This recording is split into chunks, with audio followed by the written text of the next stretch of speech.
دوستو آج سے سینکڑوں سال پہلے تقریباً 1210 میں پرشیا میں ایک آدمی پیدا ہوا جس کا نام تھا شیخ سعدی۔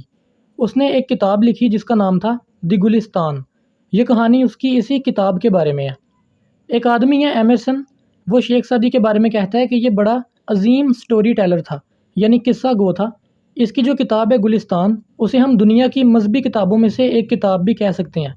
دوستوں مذہبی کتابوں کا مقصد ہوتا ہے کہ وہ انسان کو اچھے اور برے میں تمیز سکھائیں۔ تو ایمرسن کے حساب سے جو شیخ سعدی کی یہ کتاب ہے گلستان، اس کا بھی یہی مقصد ہے کہ وہ انسان کو اچھے اور برے میں فرق سکھائے، اسی لیے اس نے یہ بات کہی ہے۔ دوستو شیخ سعدی نے اپنی اس کتاب گلستان میں جو کہانیاں لکھی ہیں، اس نے ان کہانیوں کو بعد میں لیٹن اور انگلش زبان میں ٹرانسلیٹ بھی کیا، اور انگلش سکولرز نے ان کہانیوں کو اپنی کتابوں میں یوز بھی کیا، لیکن تب انہیں پتہ نہیں تھا کہ یہ کہانیاں اصل میں ایک پرشیا کے آدمی نے لکھی ہیں۔ دوستو ایک ٹرم یوز کی جاتی ہے فوڈ فار تھاٹ۔ اس کا مطلب ہوتا ہے کہ کوئی ایسی چیز جو آپ کے دماغ کی نشوونما کرے، یعنی آپ کے دماغ کو خوراک مہیا کرے۔ اس کو مد نظر رکھتے ہوئے ایک آدمی ہے ایڈون آرنلڈ، اس کا خیال یہ ہے کہ شیخ سعدی کی جو کتاب ہے گلستان، وہ کیونکہ فوڈ فار تھاٹ ہے انسانوں کے لیے، اس لیے اس نے اس کتاب کو گلستان کو کچھ ایسے نام دیے ہیں جس میں اس نے اصل میں خوراک کا ذکر کیا ہے۔ جیسے اس نے کہا ہے این انٹلیکچوئل پلاف، لٹریری کری، کری یعنی سالن، اے کباب آف ورسٹائل جینیس، یعنی اس نے اس کتاب کو یہ 3 نام دیے ہیں جسے پتہ چلتا ہے کہ یہ ایک فوڈ فار تھاٹ ہے، یعنی انسانی دماغ کے لیے خوراک کا کام کرتی ہے۔ اس کتاب گلستان میں سے لی گئی 3 کہانیاں یہاں پہ ڈسکرائب کی گئی ہیں، جنہیں ہم ایک ایک کر کے پڑھیں گے۔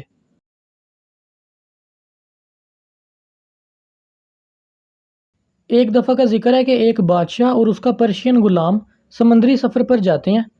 غلام نے کبھی سمندری سفر کیا نہیں ہوتا، اس لیے اسے پتہ نہیں ہوتا کہ سمندر میں کون کون سی مشکلیں آتی ہیں۔ تو جاتے ہوئے سمندر میں طوفان آ جاتا ہے اور ان کی کشتی ہچکولے کھانے لگ جاتی ہے، جیسے ابھی ڈوب جائے گی۔ غلام ڈر جاتا ہے اور زور زور سے چیخنا چلانا شروع کر دیتا ہے۔ مسافر اس سے کافی پریشان ہوتے ہیں اور اسے سمجھانے کی کوشش بھی کرتے ہیں، لیکن وہ کسی کی بات نہیں سنتا۔ کشتی میں ایک سارجنٹ ہوتا ہے، وہ آ کے بادشاہ سے کہتا ہے کہ اگر آپ اجازت دیں تو میں اسے چپ کروا سکتا ہوں۔ بادشاہ کہتا ہے کہ میں شکر کروں گا اگر تم اسے چپ کروا لو۔ سارجنٹ حکم دیتا ہے کہ اس غلام کو اٹھا کر سمندر میں پھینک دو تاکہ اسے پتہ چلے کہ اصل خطرہ ہوتا کیا ہے۔ تو سمندر میں پھینکنے کے بعد جب وہ ڈوبنے لگتا ہے تو اسے وہ بچا لیتے ہیں اور واپس کشتی پر لے آتے ہیں، اور وہ آ کر چپ کر کے بیٹھ جاتا ہے۔ بادشاہ پوچھتا ہے کہ یہ کیا ماجرا ہے؟ تو سارجنٹ بتاتا ہے کہ جب تک اس نے موت کو قریب سے نہیں دیکھا تھا تب تک اسے سمجھ نہیں آ رہی تھی کہ یہ کشتی کتنی بڑی نعمت ہے، کیونکہ جب تک انسان کسی مشکل میں نہیں پڑتا تب تک وہ ان نعمتوں کا شکر نہیں کرتا جو اس کے پاس پہلے سے ہوتی ہیں۔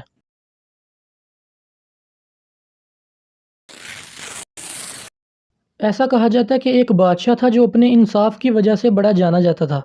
ایک بار اس کے لیے ہرن روسٹ کیا جا رہا تھا اور نمک نہیں تھا، تو ایک بچے کو گاؤں میں بھیجا گیا نمک لینے کے لیے۔ جب وہ نمک لے کر آیا تو بادشاہ نے اس سے پوچھا کہ کیا انہوں نے تمہیں پیسے دیے؟ بچے نے کہا نہیں۔ تو بادشاہ نے حکم دیا کہ فوراً اس بچے کو اس نمک کے پیسے دو، کہیں ایسا نہ ہو کہ یہ رسم بن جائے اور سارا گاؤں تباہ ہو جائے۔ لوگوں نے بادشاہ سے پوچھا کہ اتنی چھوٹی سی چیز سے گاؤں کیسے تباہ ہو سکتا ہے؟ تو اس نے جواب دیا کہ برائی ہمیشہ چھوٹی سی چیز سے ہی شروع ہوتی ہے اور یہ آہستہ آہستہ بڑھتی جاتی ہے۔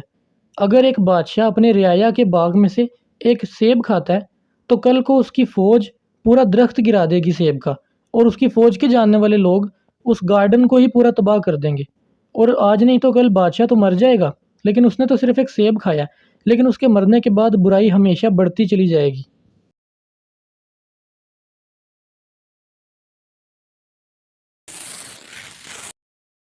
ایک دفعہ کا ذکر ہے کہ ایک بادشاہ بڑا سخت بیمار ہو گیا اور اس کے ریکور کرنے کے چانسز ختم ہو گئے۔